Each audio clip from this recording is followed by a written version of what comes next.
Hello, everyone. Thanks for tuning in to another episode of Student Success Shorts with SI. This video was developed by the Supplemental Instruction program at the University of Texas at San Antonio.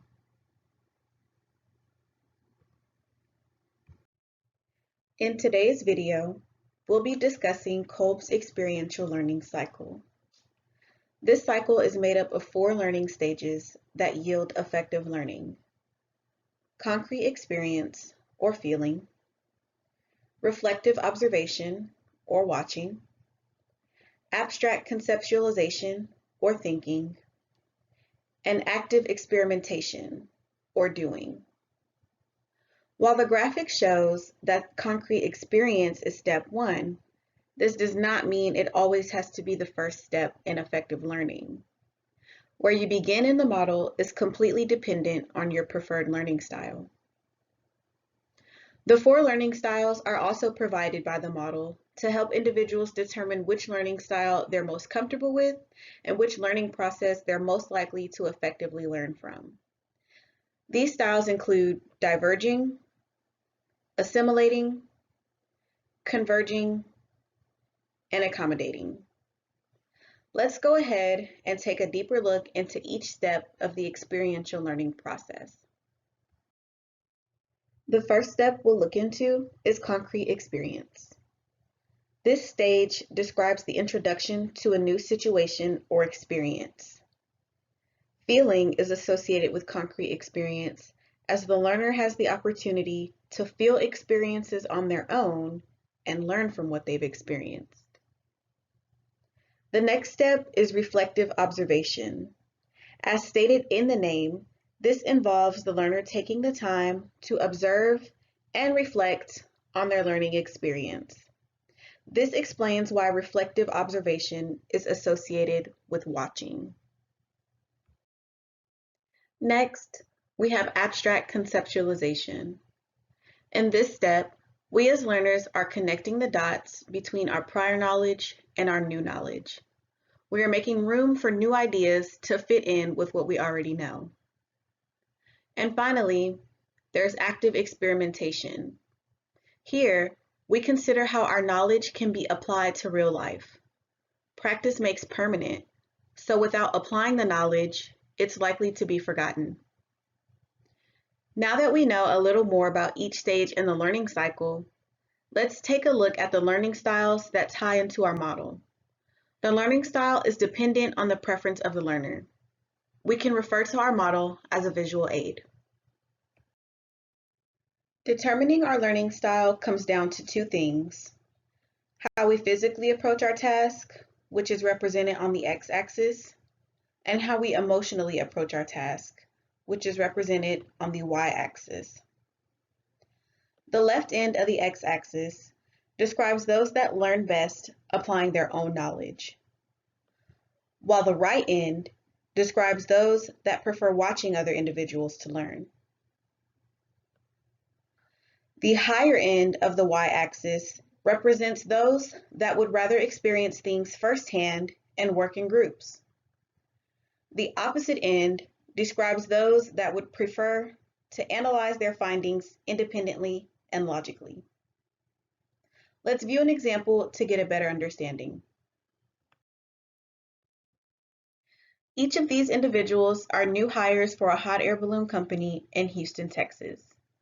Dante, Alexis, Jim, and Dolores. Upon accepting their positions, each new employee agreed to learning how to fly a hot air balloon.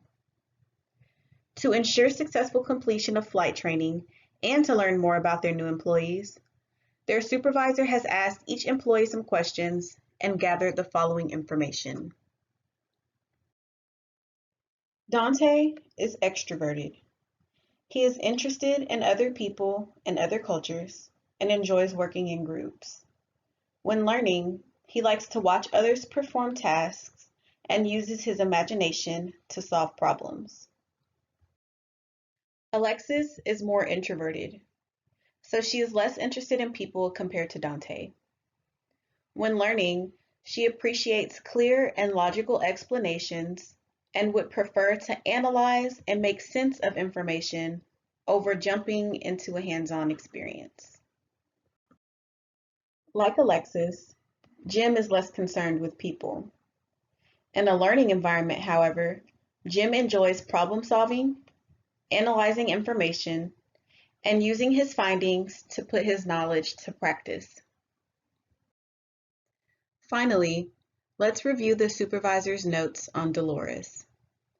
Dolores enjoys working in groups and feels that doing so helps each team member feed off each other's thoughts and ideas. She loves new challenges and the opportunity for a new, hands-on experience that will allow her to apply her knowledge in practice. Now that we know about each new employee, we can use the information we gathered to determine each person's learning style. As we reviewed, Dante is extroverted and appreciates experiences with people, so he will fall on the higher end of the y-axis toward concrete experience. We also noted that he likes to watch others perform tasks, so he'd fall on the right end of the x-axis toward reflective observation. Since Alexis is more introverted and would rather analyze information on her own, she'll fall toward the lower end of our y-axis, toward abstract conceptualization. She also enjoys reflecting on the information over a hands-on experience for a better understanding, so she'll move to the right end of the x-axis toward reflective observation. Like Alexis, Jim is less interested in people and would rather gather information on his own. So he will also fall toward the lower end of our y-axis, toward abstract conceptualization. His appreciation for problem solving and real-life application puts him on the left side of our x-axis, toward active experimentation. Finally, Dolores is extroverted and appreciates experiences with others. This means she falls on the higher end of our model. She also mentioned enjoying new challenges and applying her knowledge, so she will move toward the left, closer to active experimentation. Knowing this information about each employee is beneficial to everyone involved. Understanding the learning style of each individual will allow the supervisor to ensure that each person's needs are met as they undergo their mandatory training. It also allows each employee to determine how they should gather information and what they should do with it to retain it. For example, the supervisor could ensure that training includes text reading to meet the needs of Alexis and Jim, while also making sure the training includes hot air balloon flight simulators to meet Dante and Dolores' needs. Additionally, the employees could work with each other to enhance their learning experience. Dante and Dolores might enjoy working together since they are both extroverts. And though Alexis and Dolores are on opposite sides on both spectrums, they might find it helpful to work with each other as they both use a different approach to learning. However the team decides to approach the training, understanding how they learn is the first step to ensure effective learning. For those who are unfamiliar with UTSA's SI program, we focus on meeting student needs by providing weekly study sessions to students enrolled in historically difficult courses at UTSA. Participation is voluntary, but students that attend regularly tend to average at least a half-letter grade higher than their classmates that do not. SI sessions are led by students that have successfully completed the course and are trained to facilitate collaborative study sessions.